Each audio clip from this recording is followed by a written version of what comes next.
ठीक है।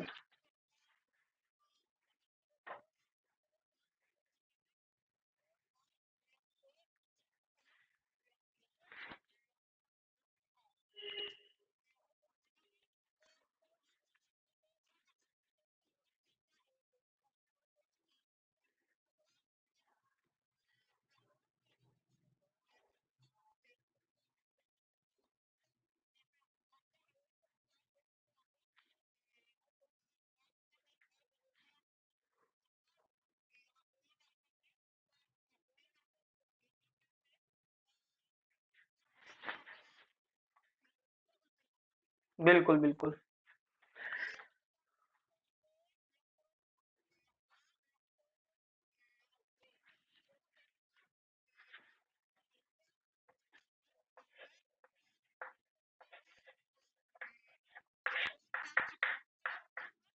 हम्म।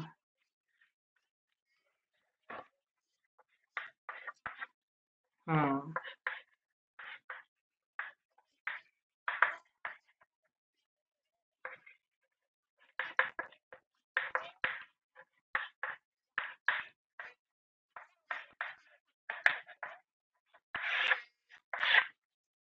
इस तरीके से नहीं बता सकते ना, जैसे आपका तरीका थोड़ा अलग है। आप सेक्शन जो अब आप डेफिनेशन जो बता रही हैं, तो उसी के साथ उसे लिंक करें।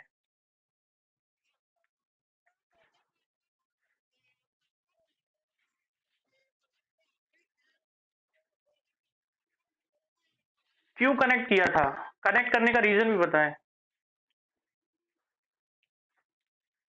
पता है कनेक्ट करने का क्या रीजन है? क्योंकि वहां पर उसका कॉन्स्टिट्यूशन, उसका गठन दे रखा है। जैसे कि जब अपन सेक्शन 2B के बारे में बात करते हैं, तो वहां पे अपीलाट रेंट ट्रिब्यूनल के बारे में तो बताया ही हुआ है आपको। बता रखा है ना कि भाई सेक्शन 19 में बताया हुआ है, आप वहां से देख लीजिए। तो वहां पर उसका गठन कैसे होता है, मतलब कॉन्स्टिट्यूशन कैसे होता है, कॉन्स्टिट्यूट कैसे होगा अपीलाट रेंट ट्रिब्यूनल, उसके बारे में ब्रीफली बता रखा है।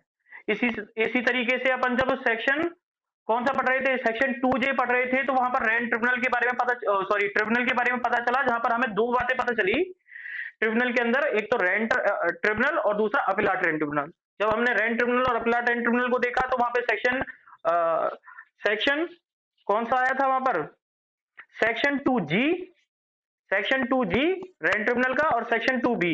फिर सेक्शन 2G को देखा तो वो सेक्शन 13 से लिंक कर रहा था, क्योंकि वहां पर कॉन्स्टिट्यूशन बता रखा है रेंट ट्रिब्यूनल का।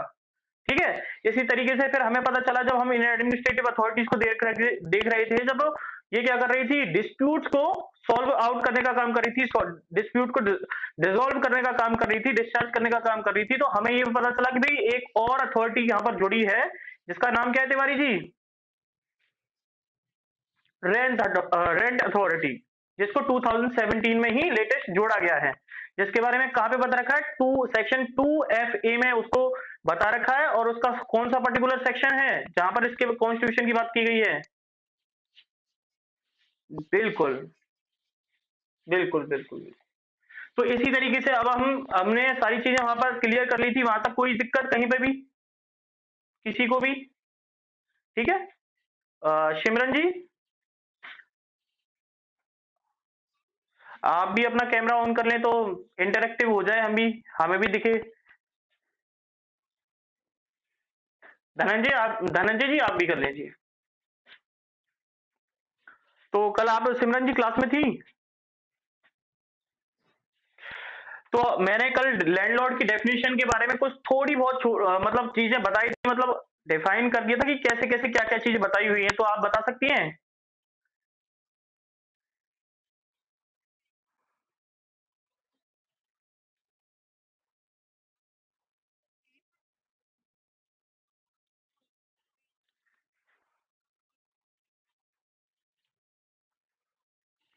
बिल्कुल। लेकिन आपने यहाँ पर एक ही वर्ड का यूज किया, entitle to receive.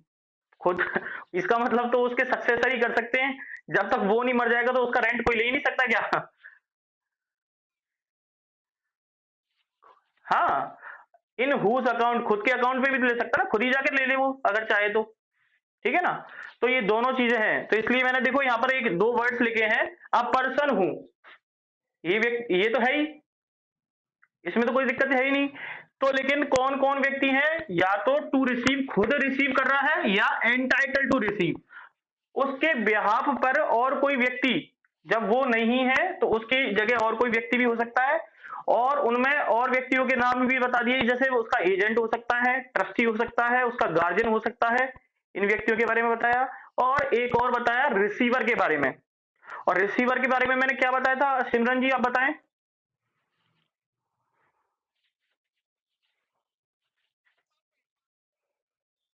Receiver for any other person लिख रहा है शायद वहां पर, ऐसा कोई वर्ड। हाँ, एनी अदर पर्सन लिखा हुआ है ना। धनंजय जी आप बता सकते हैं क्या, बताइए। नहीं नहीं नहीं, रिसीव तो ये भी कर रहे हैं, लेकिन वहां पर पर्टिकुलर रिसीवर ही क्यों लिखा हुआ है। विजेता जी आप बताइए।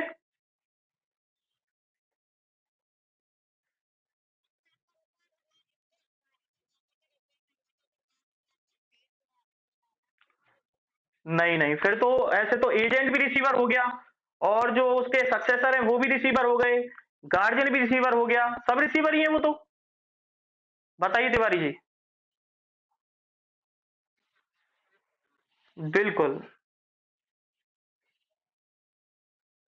वो ही रिसीवर होता है। क्योंकि मैंने आपको लिक्विडेशन वाली बात बताई थी कंपनी से रिलेटेड, कि जहां पर क्या होता है कि कोर्ट क्या कर रही है, किसी जब उसको लग रहा है कि इनमें से इसके पास कोई भी पर्सन नहीं है इस प्रॉपर्टी को मैनेज करने के लिए, या उसको ऐसा लग रहा है कि भाई मेरे थ्रू ही कोई व्यक्ति होना चाहिए, कोर्ट को ऐसा लग रहा है उन पर विश्वास नहीं है, डिस्प्यूट अराइज हो रहा है दो पार्टीज के बीच में, तो उसको लग रहा है भाई रिसीवर अपॉइंट होना चाहिए। ठीक है। तो वो जब रिसीवर अपॉइंट करता है तो कौन कर रहा है, उसे कोर्ट कर रहा है। ठीक है।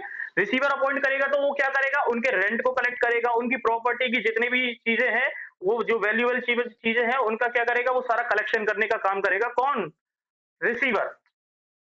आपने देखा होगा ट्रांसफर ऑफ प्रॉपर्टी के अंदर, जब आपने भी शायद एक्ट नहीं पढ़ा होगा, लेकिन जब पढ़ोगे ना तो वहां पर भी रिसीवर के बारे में बात होगी। कंपनीज का जब डिसोल्यूशन होता है, फर्म्स का होता है, तो वहां पर रिसीवर्स को अपॉइंट किया जाता है, क्योंकि वो एज अ एजेंट कोर्ट के थ्रू अपॉइंट एक अथॉरिटी होती है जो सारे के सारे कलेक्शंस को देखती है, मैनेजमेंट को देखती है, उसकी वैल्यू क्या होगी, कैसी प्रॉपर्टी है, सब चीजों को देखती है वो चीजें है। तो उसे कहते हैं रिसीवर। तो यहां पर अगर मान लो कि कोर्ट में अगर कोई डिस्प्यूट चल रहा है, अब ना तो वो जो लैंडलॉर्ड है वो अपना मतलब मान लो कि एक प्रॉपर्टी है, देखिए मैं बताता हूं एग्जांपल के तौर पे, एक प्रॉपर्टी है डी नाम की, ठीक है, और इसके जो मालिक है ना ए है, लेकिन कौन है इसका मालिक, ए। ए व्यक्ति इसका कौन है, मालिक है। लेकिन बी व्यक्ति आगे कह रहा है कि भाई ये प्रॉपर्टी तो मेरी भी है। अब इनके बीच में क्या होगा, डिस्प्यूट होगा। ठीक है, डिस्प्यूट होगा, ये चला गया कोर्ट में। अब ए जो व्यक्ति है वो कह रहा है कि साहब, ये जो व्यक्ति है ए नाम का, जो कह रहा है मैं ओनर हूं इसका, वो कह रहा है कि तुम तो रेंट ले नहीं सकते। कौन कह रहा है इस बात को, बी कह रहा है। अब डी नाम का जो इसके अंदर टीनेंट है, ठीक है, इसके अंदर टीनेंट जो है वो कौन रह रहा है, सी नाम का व्यक्ति रह रहा है। वो कह रहा है कि भाई मैं आपको नहीं दे सकता, ए को मना कर रहा है, और वो कह रहा है कि भाई मैं इसको भी कैसे दूं। तो ये मैटर जो है डिस्प्यूटेड हो गया, ये चला गया कोर्ट में। कोर्ट ने कहा कि भाई कोई भी मत लो, मैं इसके लिए एक रिसीवर अपॉइंट कर देता हूं। जब तुम्हारा ये डिस्प्यूट खत्म हो जाएगा ना, तो क्या कर लेना, ये जो रेंट इसने कलेक्ट किया रिसीवर ने, मेरे ने, फिर आप में बांट दिया जाएगा, अगर जिसकी भी प्रॉपर्टी होगी। बात समझ में आई। तो इस तरीके के मैटर्स में रिसीवर्स को अपॉइंट किया जाता है, जहां पर डिस्प्यूट है प्रॉपर्टी को लेकर के, उसकी ओनरशिप को लेकर के ही। बात समझ में आ गई ना, क्लियर हो गई है बात। ठीक है। अब देखिए, तो यहां पर देखिए दो व्यक्तियों के बारे में बात करी है, एक तो टू रिसीव और एंटाइटल टू रिसीव के बारे में, दूसरा यहां पर एज अ बिहाफ। तो यहां पर एक शब्द और यूज किया इन्होंने, whether on his own account. क्या यूज किया है, ऑन हिज ओन अकाउंट। ठीक है। अ पर्सन हु, ठीक है। एक तो ये वर्ड है, इसका मतलब क्या हुआ, वो खुद ले सकता है, कौन, लैंडलॉर्ड खुद आकर के ले सकता है। और क्या लिखा है वहां पर, और बिहाफ। अब इसके बिहाफ पर कौन हो सकता है? एजेंट हो सकता है कि नहीं हो सकता?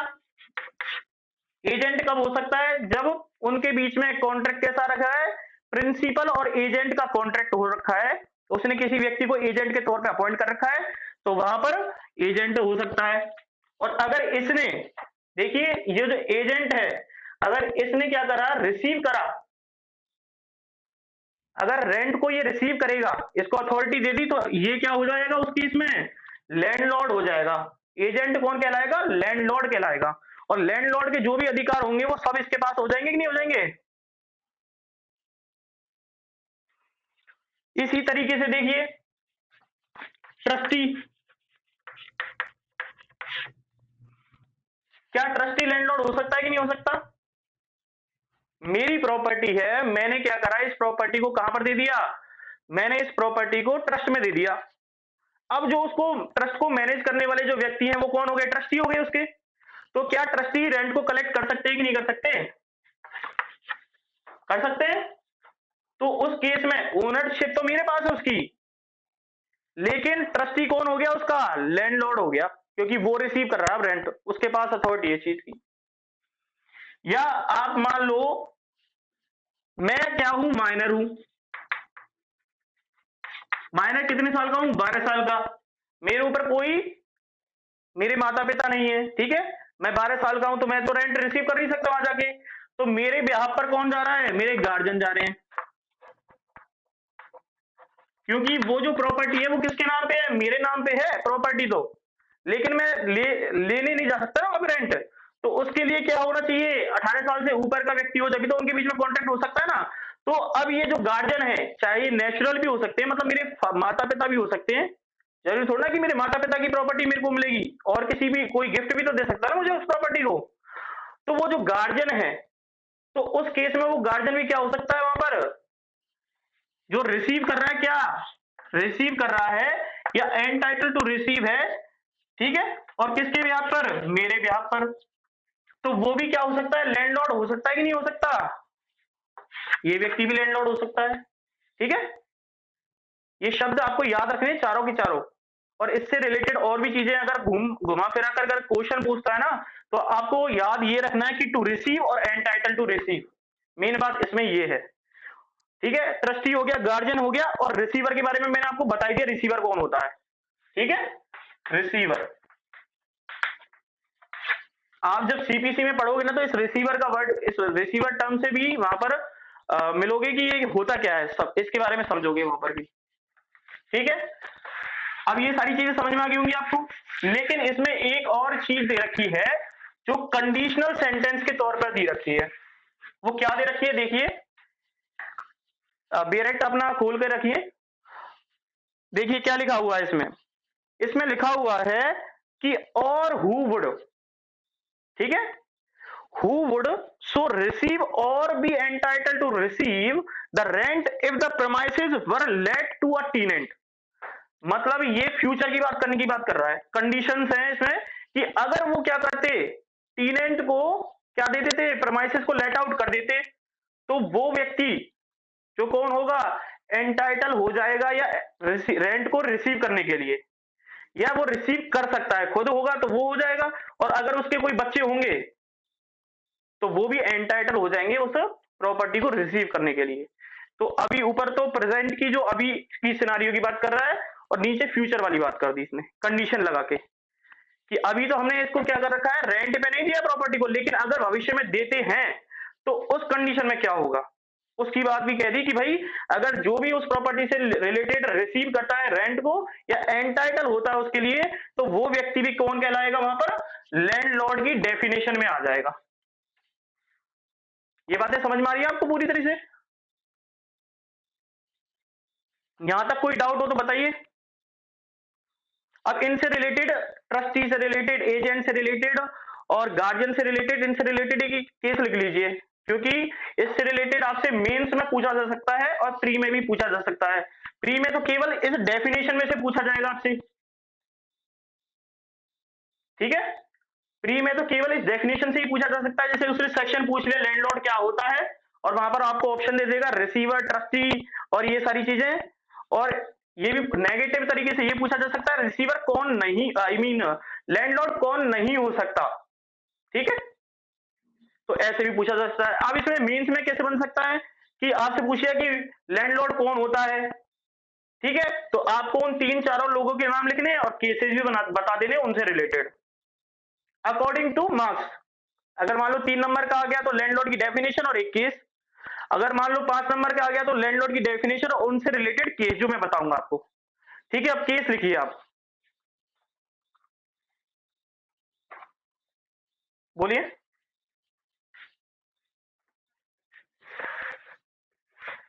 हम्म।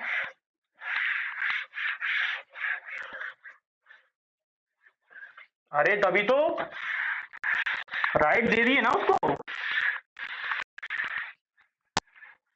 भाई। जो देखिए, जब हम उसको कह ही लैंडलॉर्ड रहे हैं, लैंडलॉर्ड कोई छोटी मोटी बात थोड़ी ना हो गई, वो उसको पूरा अधिकार ही दे दिया ना प्रॉपर्टी का। अगर वो मान लो कि एजेंट ने भेजा, लैंडलॉर्ड ने मतलब जो मेन ओनर है उसका, उसने एजेंट को भेजा, ठीक है, भेज दिया। इसकी जिम्मेदारी थी कि भाई आप क्या कर सकते हो, पैसे कलेक्ट करके लाओ, रेंट कलेक्ट करके लाओ, इसकी जिम्मेदारी सौंप रखी थी, 2 साल से यही ले रहा था। लेकिन जो टीनेंट है उसने रेंट एजेंट को नहीं दिया, तो एजेंट क्या करेगा, इस पे सूट फाइल करेगा, कहेगा 4 महीने हो गए इसको, ठीक है। फिर इसको क्या, किस ग्राउंड पे निकालेगा भाई साहब, ये जाएगा रेंट ट्रिब्यूनल में, ये बंदा, ठीक है, रेंट ट्रिब्यूनल में गया। अब ये क्या कहेगा, मेरे घर से बाहर निकलो, क्योंकि ये हम लैंडलॉर्ड बोल रहे हैं इसे, ये कौन हो रहा है यहाँ पर, इसको अधिकार क्या दे दिया, पावर ऑफ अटॉर्नी दे दी, किस बात की, कि भाई आप लैंडलॉर्ड, जब भी तो हम इसे लैंडलॉर्ड कह रहे हैं ना। तो अब ये कहा जा रहा है, रेंट अथॉरिटी के पास जा रहा है, ओ सॉरी, रेंट अथॉरिटी नहीं, रेंट ट्रिब्यूनल में। और किस ग्राउंड पे जा रहा है कि साहब ये मेरे 4 महीने से पैसे नहीं दे रहा है, सब चीज मेरे एग्रीमेंट तय हो रखा है, तो ये कहेगा कि मेरे घर से इसे बाहर निकलवाओ। तो ये क्या ग्राउंड उठा रहा है, 4 महीने वाली बात, इसने सेक्शन 9 का क्लॉज 1 जो है उसका ग्राउंड उठा लिया यहाँ पर। समझ में आ रही बात मेरी। तो ये दया साहब प्रोसीजर कहां पे फॉलो कर रखा है इसका, सेक्शन 15 में, वहां पे बता रखा है एविक्शन से रिलेटेड प्रोसीजर। अब उस प्रोसीजर को फॉलो करते हुए रेंट ट्रिब्यूनल क्या करेगा, अपना डिसीजन देगा और इस टीनेंट को क्या कर देगा, घर से बाहर निकाल देगा।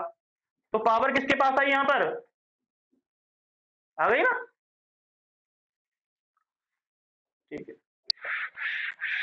विजेता जी आपको कोई पूछना कुछ यहाँ पर, ठीक है, तो आप केस लिखिए फटाफट से।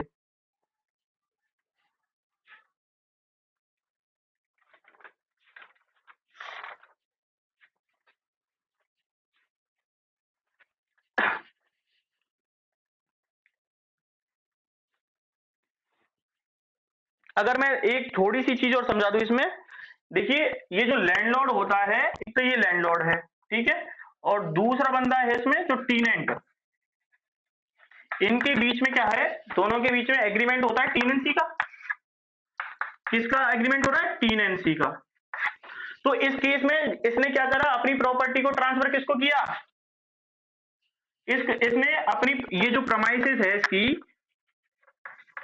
ठीक है, ये मान लो घर है इसका, ठीक है, ये इसका घर है।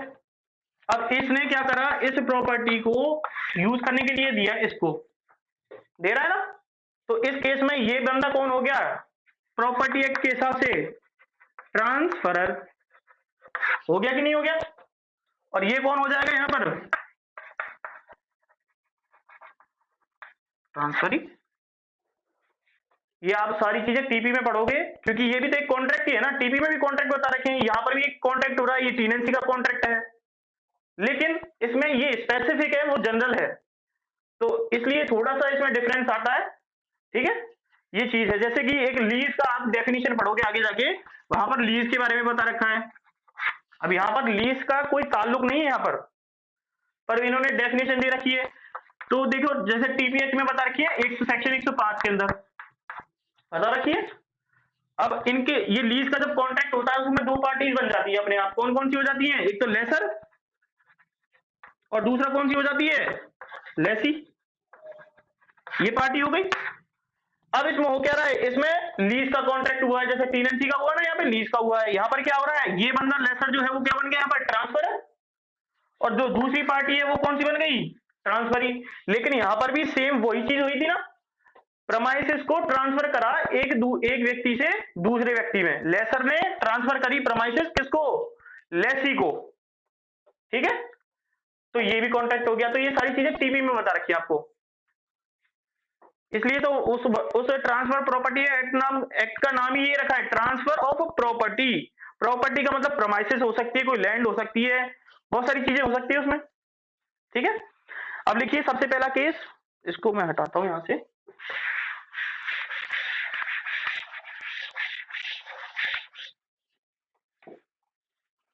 शेषागिरी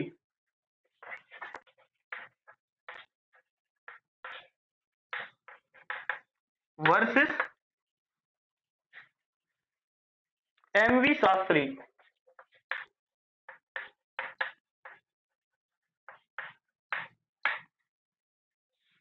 1970 का केस है ये।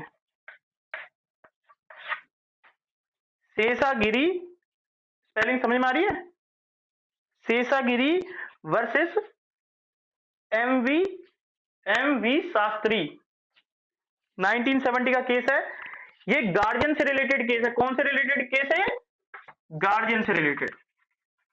इस केस में कहा गया था कि गार्जियन जो है ना, वो भी किसकी डेफिनेशन में आएगा, लैंडलॉर्ड की डेफिनेशन में आएगा, ठीक है।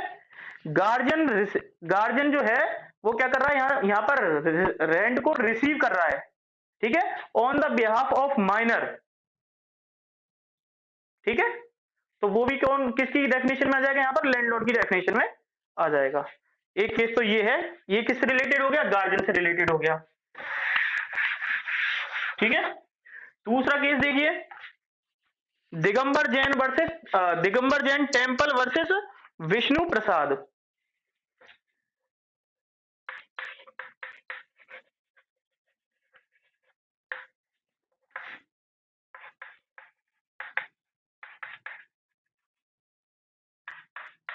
टेम्पल वर्सेस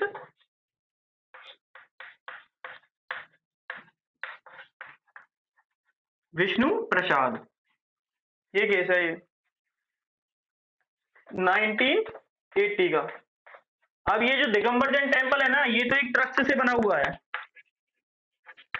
अब इस ट्रस्ट के थ्रू कोई चीज जा रही थी, तो यहां पर इस केस में कहा था कि जो ओनरशिप है ना प्रमाइसेस की,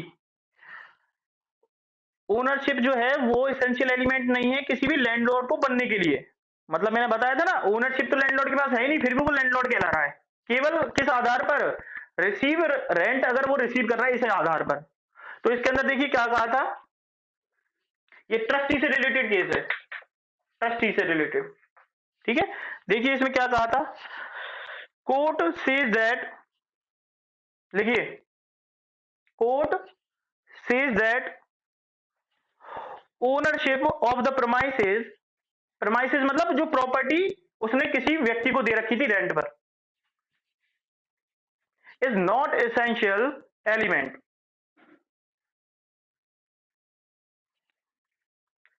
टू बिकम अ लैंडलॉर्ड। समझ में आ गई ना बात, एसेंशियल एलिमेंट नहीं है ओनरशिप लैंडलॉर्ड बनने के लिए। लिखिए आगे, देखिए, in fact of any if any person, in fact if any person is entitled to receive rent is essential element,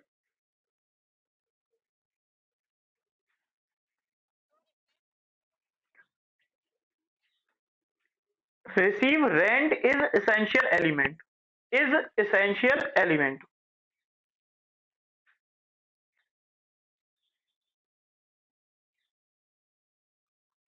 तो आपको ये बात समझ में आ गई होगी। तो ट्रस्ट में भी क्या हो सकता है, ट्रस्टी भी क्या हो सकता है, यहाँ पर लैंडलॉर्ड हो सकता है। क्योंकि भाई हम क्या कर रहे हैं, यहाँ पर जिम्मेदारी दे रहे हैं किसी व्यक्ति को, किसी व्यक्ति को हम अथॉरिटी दे रहे हैं। हमने कह दिया कि हमारी जो प्रोमाइसेस है ना वो आज से तुम्हारे पास है, तुम इसकी ध्यान रखना, ये कह दिया हमने उसको। अब इसमें हो क्या रहा है कि जैसे हमने उसको जिम्मेदारी दे दी, तो अब ये व्यक्ति जो है, ट्रस्टी जो है, वो क्या कर रहा है, हमारी प्रॉपर्टी को किसी को भी रेंट पर दे रहा है। तो टीनेंट, टीनेंट कौन हो गया, जो व्यक्ति रेंट पर ले रहा है प्रॉपर्टी को।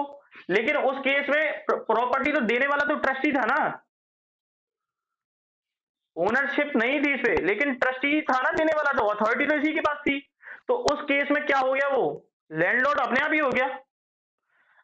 अब भाई प्रॉपर्टी चाहिए ए नाम के व्यक्ति की हो, लेकिन कहेगा रेंट, ये जो टीनेंट है वो क्या कहेगा, मेरे को इससे मतलब ही नहीं है, मैं जानता ही नहीं इस व्यक्ति को कौन है ये, मैं किस व्यक्ति को जानता हूं, मैं तो इसको जानता हूं, ट्रस्टी को। मैंने तो इससे लिए प्रॉपर्टी अपनी, आई मीन प्रेमाइसेस से रेंट पे लिए। समझ में आ गया आपको बात, क्या कहना चाह रहा हूं मैं। एक और केस देखिए, ये रिसीवर से रिलेटेड है, एक और केस।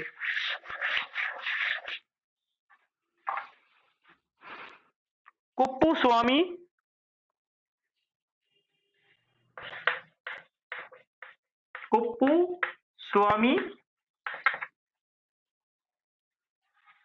चेटियार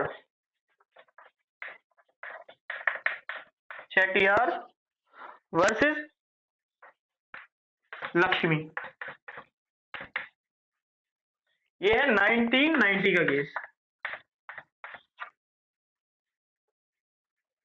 ये रिसीवर से रिलेटेड केस है,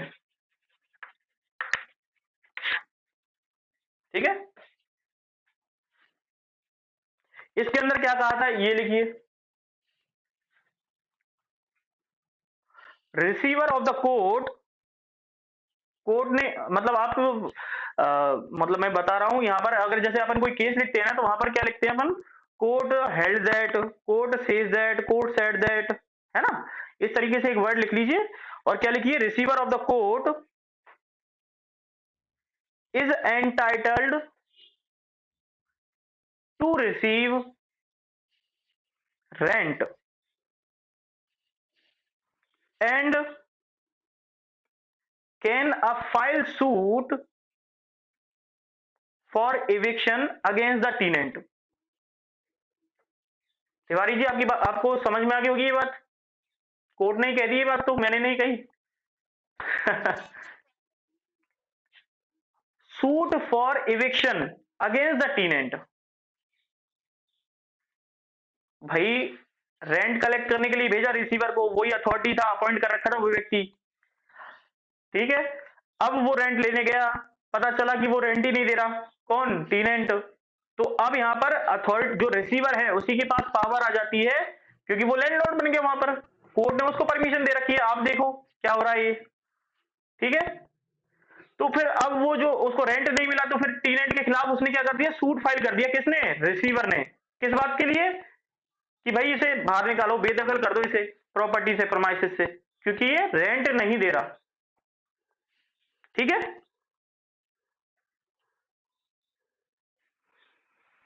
एक और केस लिखिए, ये भी इंपॉर्टेंट हो जाता है यहां पर, लाइफ इंटरेस्ट से रिलेटेड। ये देखिए, आप ये सारी चीजें ट्रांसफर ऑफ प्रॉपर्टी एक्ट में पढ़ोगे, यहां पर क्या बता रखा है, लाइफ इंटरेस्ट की बात की गई है।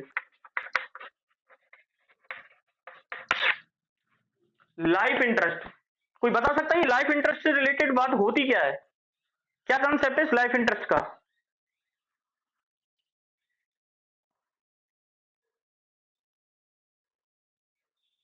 प्रॉपर्टी से रिलेटेड पूछ रहा हूं, थोड़ा बहुत जानते हो तो आपने पढ़ा हो मतलब टीपी एक्ट के अंदर।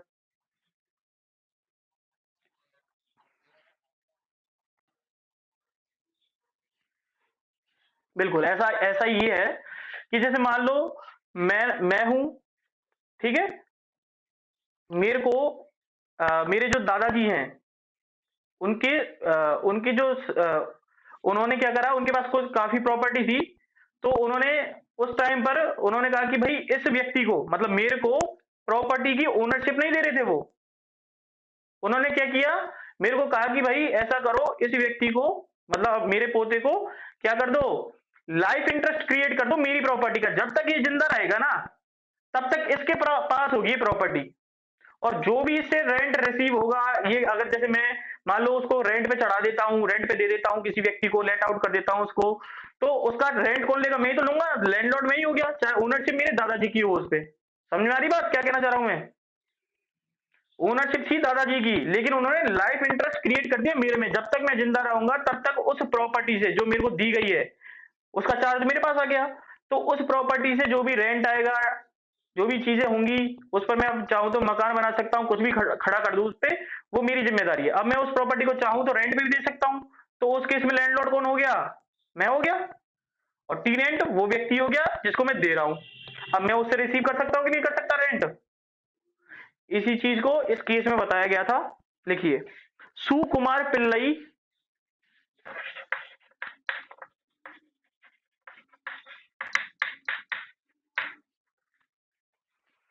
वर्सेस बहू पिल्लई।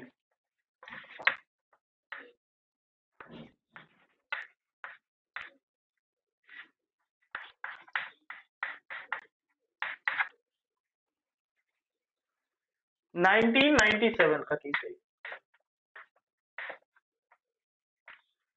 देख साफ दिखाई दे रहा है आपको? कोई प्रॉब्लम थोड़ा आ रही है? ठीक है। इसके अंदर कोर्ट ने क्या कहा? कोर्ट सेज दैट, या court held that a person who has, देखिए, a person who has life interest in any property, या एनी प्रॉपर्टी लिख सकते हो, प्रमाइसेस लिख सकते हो, and receiving rent is included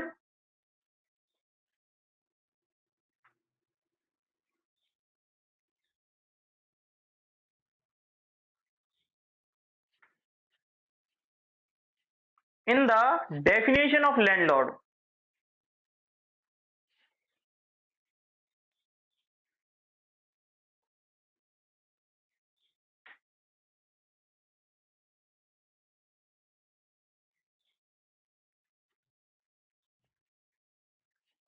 ठीक है, ये कंसेप्ट भी समझ में आ गया होगा। लैंडलॉर्ड पूरी तरीके से कंप्लीट हो गया आपका। कहीं पर भी कोई दिक्कत हो, अब आप बता सकते हो कि भाई कौन लैंडलॉर्ड होगा, कौन नहीं होगा। ठीक है, इनसे रिलेटेड क्वेश्चंस पूछे जाते हैं और ये काफी इंपॉर्टेंट है अपने आप में। ठीक है, तो अब हम देख लेते हैं। देखिए, यहाँ पर लीज की डेफिनेशन बता रखी है। इसमें तो केवल इतना ले रखा है कि जो लीज डिफाइन कर रखी है कहां पर? ट्रांसफर ऑफ प्रॉपर्टी एक्ट में। और लीज कहां पर डिफाइन कर रखी है? आप ट्रांसफर ऑफ प्रॉपर्टी एक्ट में पढ़ेगा 105 में। जैसे कि मैंने बताया, इसमें दो पार्टीज होती हैं, सेम ही कंसेप्ट है, सेम कंसेप्ट है। बस थोड़ा सा इसमें अगर जनरली तौर पर देखा जाए ना, कंसाइज वे से, तो इसमें क्या डिफरेंस है दोनों में? टीनेंसी में देखो, ये रेंट और आप डिफरेंशिएट करोगे ना इन दोनों को, तो लीज और रेंट में डिफरेंशिएट नहीं करोगे, क्योंकि लीज में भी रेंट ही मिलता है। ठीक है, डिफरेंशिएट करोगे तो लीज और टीनेंसी में। समझ में आ रही है मेरी बात क्या कहना चाह रहा हूं मैं? तो लीज जो है ना, वो लॉन्ग ड्यूरेशन के लिए होती है, आपने देखा होगा, 10 साल के लिए, 25 साल के, 50 साल के लिए, ऐसा ही होता है ना उसमें। जबकि रेंट में ऐसा नहीं है। रेंट तो 11 महीने का ही कॉन्ट्रैक्ट करके छोड़ देते हैं, अपन एग्रीमेंट करते हैं, ज्यादा से ज्यादा 2 साल के लिए, 3 साल के लिए। ठीक है, और लीज में तो अपन कोई भी प्रॉपर्टी ले लेते हैं, बहुत से बड़ी बड़ी से बड़ी, जैसे बैंक को देखा होगा आपने। क्या हम 11 महीने के एग्रीमेंट पे बैंक ले सकते हैं क्या लीज पे? आई मीन, बैंक कोई प्रॉपर्टी ले सकता है कि भाई अभी मैं 11 महीने के लिए यहाँ पे बैंक खोल सकता हूँ क्या अपनी? वो क्या करता है, अपनी प्रॉपर्टी जब लेता है किसी से लीज पे, तो वो 20-25 साल के लिए लेता है, क्योंकि बैंक को एकदम से तो हटाया नहीं जा सकता अपने एड्रेस से। ठीक है, तो वहां पर टीनेंसी के कॉन्ट्रैक्ट लागू नहीं होते जहां पर बैंक होती है। जैसे मान लो मुझे एयरपोर्ट बनाना है, अब मैं कहूं भाई अपनी प्रोमाइसेस दे दो तुम तो रेंट पे, टीनेंसी का कॉन्ट्रैक्ट कर लेता हूं, मैं कर रहा हूं प्रोमाइसेस दे दो अपनी रेंट पे। तो मैं कहता हूं 11 महीने का कर लेते, फिर मैं एयरपोर्ट हटा के यहां से दूसरी जगह शिफ्ट कर दूंगा। ऐसा कर सकता हूं क्या मैं? नहीं कर सकता ना। तो ऐसी चीजों के लिए ये लीज का कॉन्ट्रैक्ट करवाते हैं, टीनेंसी वहां पर अप्लाई नहीं करते। आप जब सेक्शन 3 पढ़ोगे ना, तो उन्हीं प्रॉपर्टीज, उन सर्टेन प्रोमाइसेस के बारे में ही वहां पर बताया हुआ है। वो कौन कौन सी प्रोमाइसेस होंगी जिस पर टीनेंसी के प्रोविजंस को लागू नहीं किया जाएगा। लेकिन केवल टीनेंसी के प्रोविजन, और टीनेंसी के प्रोविजन कहां पे बता रखे हैं? चैप्टर नंबर 2 और 3 में। खोल के देखो एक बार चैप्टर 2 और 3 क्या कह रहे हैं। सिमरन जी आप भी खोलिए, बेरक देखिए एक बार।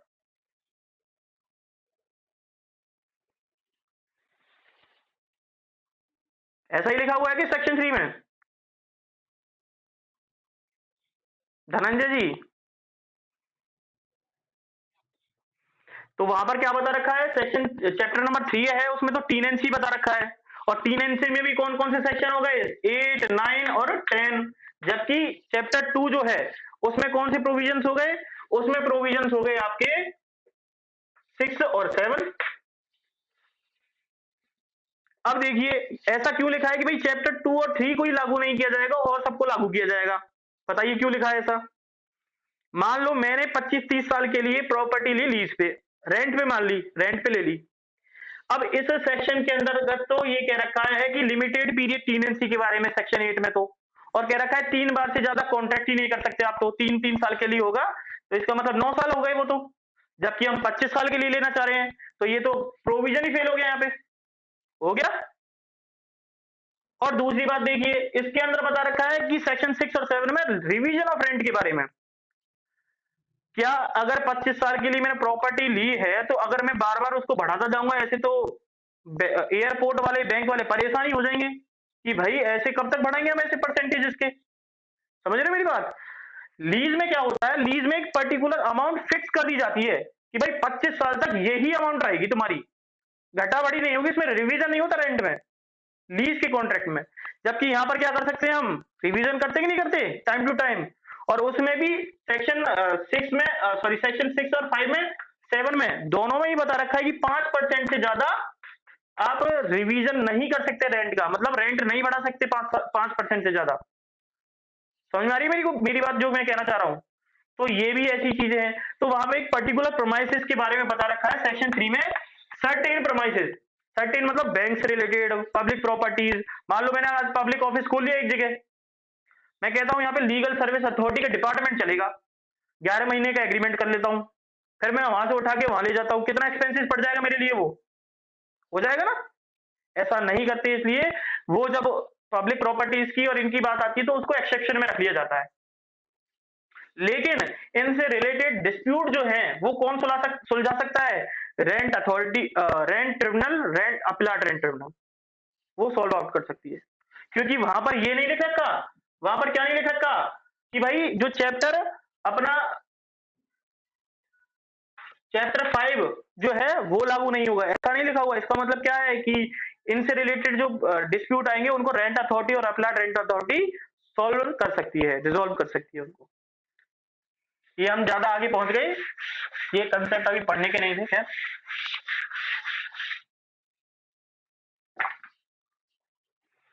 अब हम बात करते हैं म्युनिसिपल एरिया की। लीज समझ में आ गया, कोई दिक्कत थोड़ा इसमें, ठीक है। म्युनिसिपल एरिया देख लीजिए,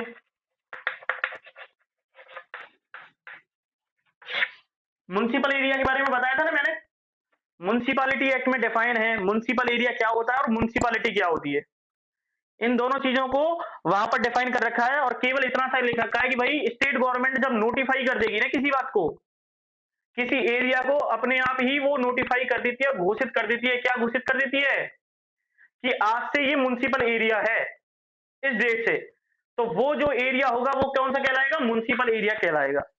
वहां पर तो ये बात दे रखी है। और इसका क्लॉज, इसमें से पूछा कुछ नहीं जा सकता आपसे, बस इतना सा पूछा जाएगा कि वो म्युनिसिपल एरिया की डेफिनेशन बताइए। आई मीन डेफिनेशन का मतलब ये डिफाइन कहां कर रखा है, प्री में पूछा जा सकता है बस आपसे।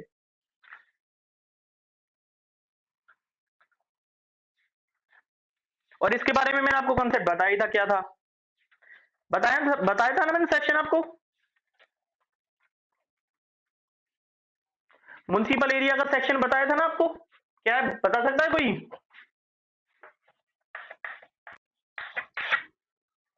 सेक्शन 2 म्युनिसिपैलिटी एक्ट का 2 क्लॉज 39, सब 2 क्लॉज 39 म्युनिसिपल एरिया का। ऐसे ही म्युनिसिपैलिटी का भी याद रखो, म्युनिसिपैलिटी का जो है वो म्युनिसिपैलिटी डिफाइन करके 252 के अंदर, तो वहां पर डिफाइन कर रखा है कि म्यूनिसिपालिटी के अंदर अंतर्गत कौन कौन सी चीजें आती हैं। नगर निगम, नगर परिषद, नगर पालिका, ये सब आती है उसमें।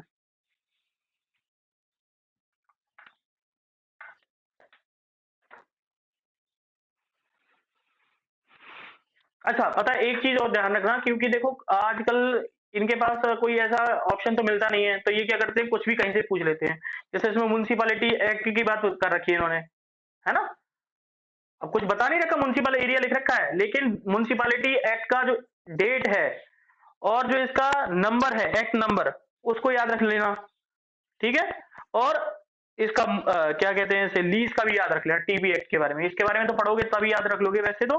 बाकी इनका ध्यान रखना, क्योंकि इनमें से पूछ लेगा ना तो हम भी कुछ नहीं कर सकते इसमें। बस इतना सा है। अब आते हैं हम मेन डेफिनेशन पे। मैंने बताया था जो इंपॉर्टेंट है इसमें वो डेफिनेशन है प्रमाइसिस की।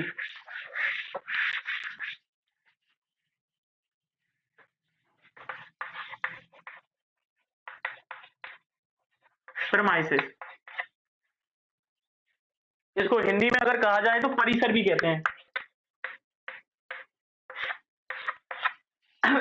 अब आप इसमें क्या कर सकते हैं, देखिए इसमें परिसर जो है उसके अंदर क्या बता रखा है, परिसर का मतलब बता रखा है, मीन्स लिख रहा है ना, इंक्लूडेड नहीं लिखा सीधे, उन्होंने क्या लिखा है, मीन्स। क्योंकि हमें पता है परिसर का मतलब होता ही लैंड है, यही है ना। लेकिन उन्होंने फिर बता दिया कि कौन सी चीजें हैं और कौन सी चीजें नहीं है। तो आपको दो चीजें बनानी है इसमें, इंक्लूडेड, कौन सी चीजें तो प्रमाइसिस के अंदर इंक्लूड होती हैं और कौन सी चीजें इंक्लूडेड, नॉट इंक्लूडेड, कौन सी चीजें इंक्लूड नहीं होती हैं। इससे क्या होगा, ये आपको क्लियर हो जाएगी चीजें, कौन कौन सी चीज तो आती है इसके अंदर और कौन कौन सी चीजें नहीं आती हैं। ठीक है, ये बात समझ में आ रही है आपको।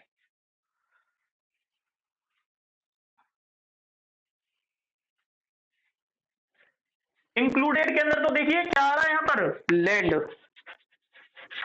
अब ये लैंड कोई भी हो, लेकिन कौन सी लैंड नहीं हो सकती, एग्रीकल्चर लैंड।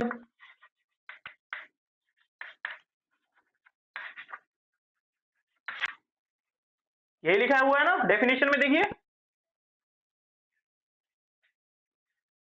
एक बार ऐसा कर लेते हैं, डेफिनेशन देख लेते हैं, फिर उसके बाद इसको समझने में आपको थोड़ी आसानी हो जाएगी। क्योंकि मुझे लग रहा है सिमरन जी बेरेक देख रही हैं।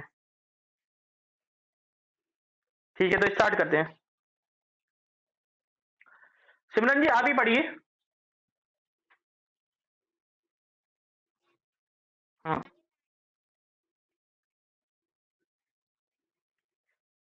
देखिए एग्रीकल्चर, नोट पर क्लिक, नोट पर अंडरलाइन कीजिए और फिर नीचे एग्रीकल्चर पर, एग्रीकल्चर पर्पजेज।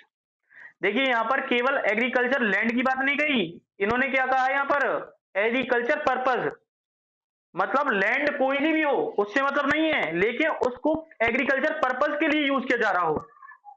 मान लो केवल मेरे को क्या रखना है वहां पर, ट्रैक्टर रखना है, या मेरे को एग्रीकल्चर से रिलेटेड सामान रखना है अपना, तो वो सारी चीजें किस में आ गई, एग्रीकल्चर पर्पज में ही तो आ गई ना। मेरी बात समझ में आ रही है, केवल लैंड की बात नहीं कर रहे यहाँ पर, एग्रीकल्चर पर्पज मतलब बहुत बड़ी डेफिनेशन होगी अपने आप में एग्रीकल्चर की। ये बात ध्यान रखना है, इंपॉर्टेंट है ये, एग्रीकल्चर पर्पज। आगे बढ़िए।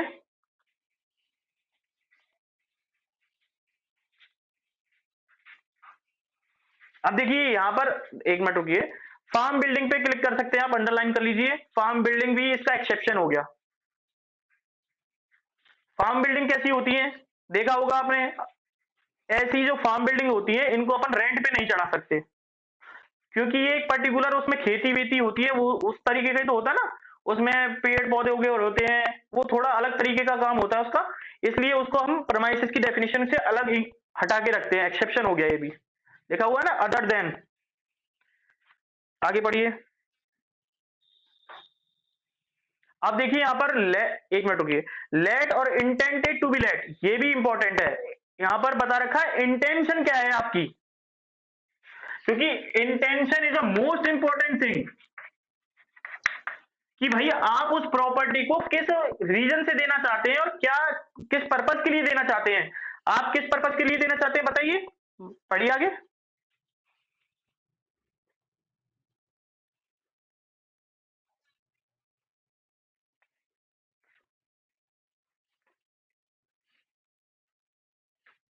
बस बस बस बस बस बस बस दो पर्पस बता दिए इसने अपने। एक तो रेजिडेंशियल पर्पस के यूज के लिए दे रहे हैं आप, इसको अंडरलाइन कीजिए, और दूसरा कौन सा हो गया, कमर्शियल पर्पस। मेन तो यही पर्पस होते हैं, इसके अलावा अदर देन लिख रखा है उसने, फॉर एनी अदर पर्पज। तो एनी अदर पर्पज तो और भी कुछ चीजें हो सकती है, लेकिन यहाँ पर जो मेन चीजें आती है ना इस रेंट टीनेंसी में, वो दो ही चीज होती है, रेजिडेंशियल और कमर्शियल। मेन चीज तो यही है। ठीक है, अब इंक्लूडिंग से स्टार्ट कीजिए।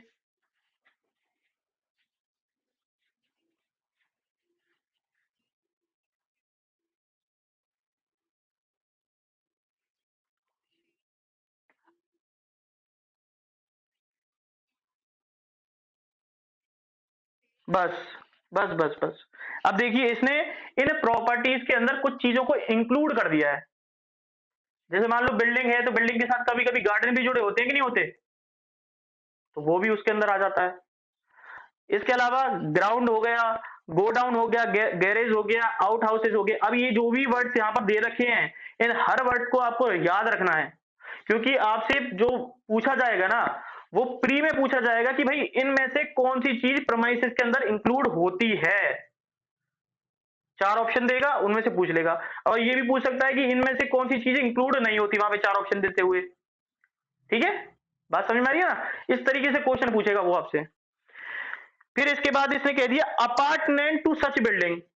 अब अपार्टमेंट का मतलब क्या है, मतलब ऐसी बिल्डिंग जो ऊपर बता रखी थी ना बिल्डिंग्स, उनसे जुड़ी हुई चीजें। उनसे जुड़ी हुई चीज क्या हो गई यहाँ पर, गैरेज हो गया, गोडाउन हो गया, गार्डन हो गया। लिख रहा है ना, ऐसे ही लिख रहा है ना यहाँ पे।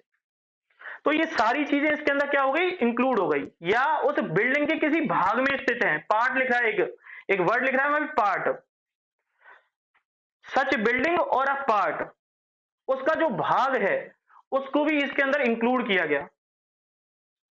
तो ये चीजें सारी प्रेमाइसेस की डेफिनेशन में आ गई यहां पर। और क्या लिख रखा है, any furniture supplied by the landlord. अब देखिए क्या होता है, ऐसा भी तो होता है ना कि लैंडलॉर्ड हमें बहुत सारी फैसिलिटीज देना चाहता है, जैसे हम अमेनिटीज को भी कहते हैं, लेकिन वो क्या है, सारी वो चीजें हमारे रूम के साथ अटैच हैं। समझ में आया ना, जब वो अटैच है, फिक्स है उसके साथ, तो वो रेंट भी उससे उसके हिसाब से बनाएगा, बनाएगा ना। तो वो चीजें आप प्रमाइसेस के अंदर ही इंक्लूड करते हो उनको, क्योंकि फर्नीचर है, उसको तुम हटा नहीं सकते वहां से। ठीक है, वो अटैच हो गई उसके साथ, फिट हो गई। इसलिए जैसे पाइपलाइन जा रही है, अलग अलग तरीके की चीजें डाल रखी है उसने, तो सब चीजें प्रमाइसेस के अंदर इंक्लूड हो रही है। अब चाहे वो अमेनिटीज में आ रही हो, चाहे अमेनिटीज में आ रही हो, लेकिन फिर भी वो क्या प्रमाइसेस का हिस्सा हो गए कि नहीं हो गए, ये चीज इसके अंदर लिखी हुई है। तो आप इसको भी अंडरलाइन कर सकते हैं, any furniture supplied by the landlord for use such building in और अ पार्ट। ऐसे ही देखिए यहां पर नीचे लिख रखा है इसने, जो मैं आपको अमेनिटीज और फिक्स की बात कर रहा था यहां पर। जैसे कि मान लो एक सिनेमा हॉल है, मतलब उसने एक हॉल दिया सिनेमा हॉल बनाने के लिए, कि वो कोई बंदा चाहता है, उसने टेनेंट ने ले रखा है, तो ठीक है, वो सिनेमा हॉल के अंदर उसने पूरा फर्नीचर दिया बैठने के लिए। वही सिनेमा हॉल है तो उसमें बैठने के लिए पूरा फर्नीचर भी तो चाहिए ना। अब वो क्या हुआ, वो बिल्डिंग तो दी उसने, अपना प्रेमाइसेस तो दिया, लेकिन उसके साथ अटैच करके दिया, फर्नीचर दे दिया ना, तो लैंडलॉर्ड के थ्रू वो सप्लाई हुआ। तो अब उसका क्या हो गया, वो हिस्सा ही तो हो गया ना, फर्नीचर जो उसमें लगा हुआ है, तो वो प्रोमाइसेस का पार्ट हो गया। ठीक है, ऐसे ही लिख रहा है, एनी फिटिंग और अफिक्स्ड, ये इंपॉर्टेंट वर्ड है, जो इससे अटैच कर रहा है चीजों को, कि अगर उस बिल्डिंग से जुड़ी हुई चीजें हैं, वो भी उसके अंदर अंतर्गत आएंगी। और amenities provided in such building और a part for the more beneficial enjoyment thereof. भाई हमारे पास अच्छा फर्नीचर लगा होगा, अच्छे सोफे बेड सारी चीजें वो सुविधाएं दे रहा है, एसी भी लगा हुआ है उस घर में, लाइटिंग भी बहुत प्रॉपर है, वो हमको मोर बेनिफिशियली तो है, एंजॉयमेंट के लिए तो है हमारे लिए। यही है ना मेन इंपॉर्टेंट तो चीज। तो लेकिन वो किस में इंक्लूड हो रही है वो चीजें, क्योंकि वो अटैच है पहले से ही, तो वो सारी चीजें क्या हो गई, वो भी प्रमाइसेस का हिस्सा हो गई। तो वो सारी चीजें भी प्रमाइसेस में आ गई, चाहे वो अमेनिटीज दे सकते हो, लेकिन चार्ज तो हम दे रहे हैं अम्यूनिटीज के लिए, लेकिन हिस्सा वो तब भी उसी का मानी जा रही है प्रोमाइसेस का, इसलिए इन सब चीजों को इन्होंने इंक्लूड करा है इसके अंदर। ठीक है, इस मोर बेनिफिशियल एंजॉयमेंट के ऊपर क्या कर लीजिए आप, बड़ा सा अंडरलाइन कर लीजिए, क्योंकि ये इंपॉर्टेंट है आपसे। ये जब मोर बेनिफिट एंजॉयमेंट की बात आती है ना, बेनिफिशियल एंजॉयमेंट, इसका मतलब ये अपने आप में वाइडर हो गया। समझ में आ रही मेरी बात? क्योंकि इंजॉयमेंट वाली चीजें तो बहुत सारी हो सकती है ना। मान लो हमें घर में थिएटर लगा के दे रहा हो, ठीक है, एनी लैंड, और देखिए फोर्थ पॉइंट पढ़िए। हम्म,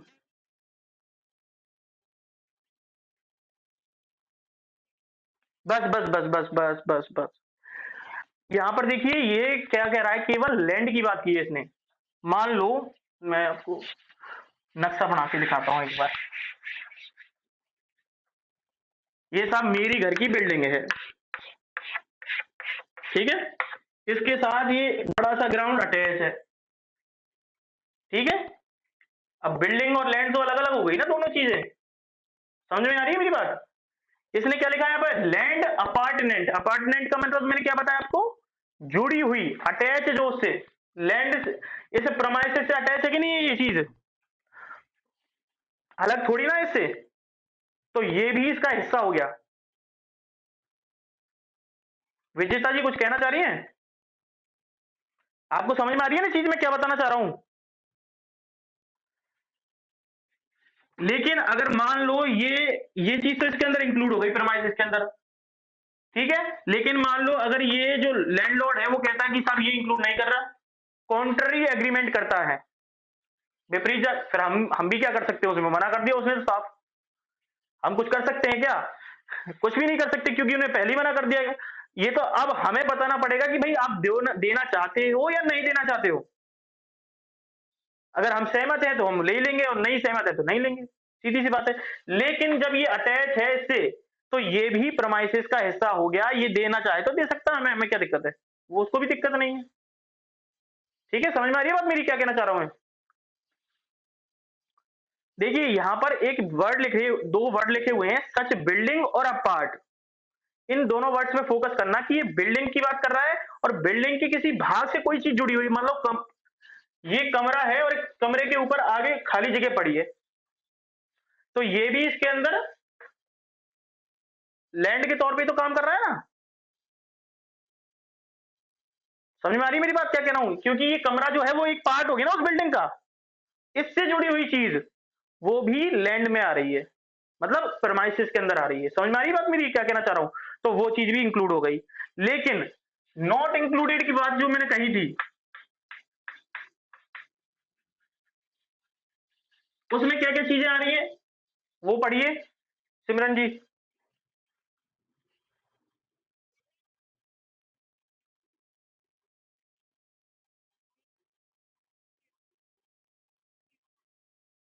अब देखिए, हॉस्टल के अंदर आप दो, एक महीने रुक सकते हैं, 2 महीने रुक सकते हैं, उसमें कोई पर्टिकुलर ऐसा रेंट एग्रीमेंट नहीं होते हैं।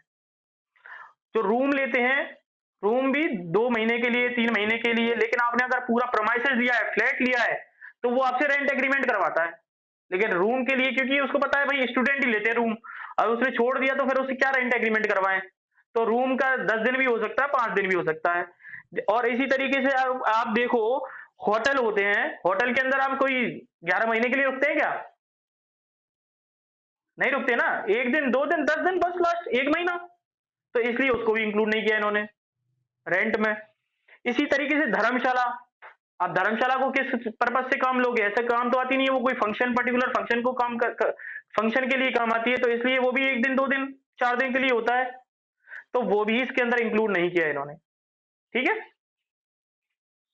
इसी तरीके से इन, सराय, लॉजिंग, ये पर्टिकुलर प्रोमाइसेस हैं, लेकिन इनको इंक्लूड नहीं किया है इस डेफिनेशन के अंदर, क्योंकि हम क्या करना चाह रहे हैं, टीनेंसी का कॉन्ट्रैक्ट करना चाह रहे हैं, और टीनेंसी के कॉन्ट्रैक्ट के लिए ये जो पर्टिकुलर प्रोमाइसेस हैं जो यहाँ पे बताई हुई हैं, वो उसके अंतर्गत आ नहीं सकती, इसलिए इन्होंने इसको क्या कर दिया, हटा दिया, उनको क्या कर दिया, नॉट इंक्लूडेड में शामिल कर दिया, एक्सेप्शन बना दिया प्रोमाइसेस की डेफिनेशन में। समझ में आ रही है मेरी बात सिमरन जी, क्या कहना चाह रहा हूं मैं? ठीक है। अब एक चीज और देखिए, इसमें एक्सप्लेनेशन लिखा हुआ है, ये काफी इंपॉर्टेंट है और इसमें से क्वेश्चन पूछा जा चुका है।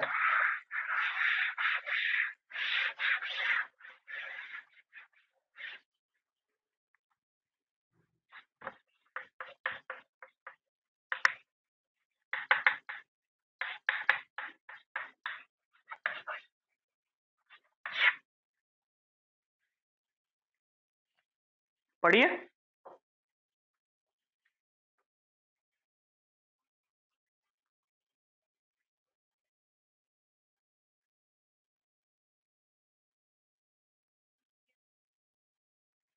अब समझ में आ रहा होगा ये टॉप ऑफ द रूफ का क्या मतलब हुआ, ये छत की बात कर रहा है। मान लो आपका घर जो है, आपका घर ये है, लेकिन आपको ये छत मिलेगी या नहीं मिलेगी, ये आपके कॉन्ट्रैक्ट पे डिसाइडेड है और लैंडलॉर्ड पर, क्योंकि ये तो एक्ट तो मना कर रहा है साफ साफ कि घर आपको अगर दे रहा है तो इसका मतलब ये नहीं है कि छत भी आपकी हो गई। समझ में आ रही है मेरी बात, क्या कहना चाह रहा हूं मैं? क्योंकि आपको छत नहीं दे रहा वो बंदा, वो साफ साफ मना कर रहा है कि घर आपको दे तो रहे हैं हम, लेकिन ये छत इंक्लूड नहीं है जब तक कि कोई कॉन्ट्रैक्ट नहीं किया जाए, किसके द्वारा? लैंडलॉर्ड से। ठीक है, टीनेंट अगर लैंडलॉर्ड से कहता है कि भाई छत दे रहे हैं हम, ठीक है, एग्रीमेंट में लिखा हुआ है बकायदा, तब तो आपको प्रमाइसेस में वो जोड़ दी जाएगी। लेकिन अगर कोई कॉन्ट्रैक्ट उनके बीच में नहीं हुआ है इस तरीके का, तो लैंडलॉर्ड मना कर सकता है कि छत नहीं देंगे, टीनेंट उस पर कोई भी ऑब्जेक्शन नहीं उठा सकता, क्योंकि उसको अगर ले रही थी छत तो उससे क्या करना चाहिए था? लैंडलॉर्ड से कॉन्ट्रैक्ट करना चाहिए था, भाई मेरे को छत भी चाहिए। मेरी बात समझ में आ रही है आपको, क्या कहना चाह रहा हूं? तो इसका क्या मतलब हुआ? प्रमाइसेस के अंदर जो टॉप ऑफ द रूफ है वो इंक्लूड नहीं होती। ठीक है, सीधा सीधा। और इसमें से काफी बार, एक बार नहीं 3-4 बार पूछा है आरजीएस के अंदर, ये हमेशा पूछा जाता है टॉप ऑफ द रूफ के बारे में। ठीक है, देखिए साफ साफ लिखा हुआ है, in the absence of a contract to the contrary. इसका क्या मतलब है? कॉन्ट्रैक्ट टू द कॉन्ट्ररी, जब तक कि वो कोई विपरीत कॉन्ट्रैक्ट नहीं करते, कॉन्ट्ररी जो इसमें नीचे बात बता रखी है ना, इसके विपरीत जाकर के, अपोजिट जाकर के कोई कॉन्ट्रैक्ट नहीं करते, तब तक क्या माना जाएगा कि प्रमाइसेस के अंदर टॉप ऑफ द रूफ जो है वो इंक्लूड नहीं है। और अगर मान लो उन्होंने कॉन्ट्रैक्ट कर लिया कि भाई हमें टॉप ऑफ द रूफ चाहिए, तब तो वो इंक्लूड हो जाएगी। सीधी सी बात, सिंपल। कहीं पर कोई दिक्कत किसी चीज को लेकर के, कोई डाउट? ठीक है, अब इससे रिलेटेड केस हम कल देखेंगे, क्योंकि लेट हो जाते हैं आप, मतलब मैं, मेरे को 2 बार लड़ चुकी है इस चीज के लिए कि भाई क्लासेस आप क्या 10 मिनट एक्स्ट्रा कर देते हैं, तो ठीक है, इतना बहुत है, काफी है इतना। बताइए। हम्म।